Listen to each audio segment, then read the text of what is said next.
Кришна ухамсарын зам өрөөр замнууч буй хүмүүсийн хувьд тэдний урьд өмнө үйлдэж байсан бүх нүгэлт үйлүүдийн үр дагавар айжмаар устун үгүй болдог. Тэрийг хүртэл олон үе шатуудыг дамжин өнгөрдгөө. Жишээ нь би ямар нэг халдварт өвчнөөр өвдсөн байлаа гэе. Жишээ нь холерийн халдварыг өнөөдөр авчээ гэе. Гэвч холер шуудхан ажиглахдаггүй. 2-3 өдрийн дараагаас л ажиглагдах болно. Үүнд тодорхой цаг хугацаа шаардлагатай.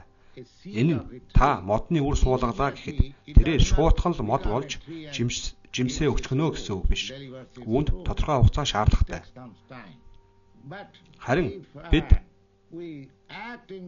Кришна ухамсарын хүрээнд үйл хийх аваас энэ нь яг л хуурсан үр шиг байх болно. Хуурсан үрийг та хөрсөн суулгах аваас тэрээр үр жимс өгөхгүй.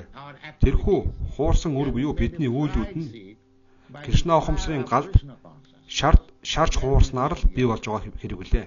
Тэгснээр ямар нэг үр дагавар үл төрнө.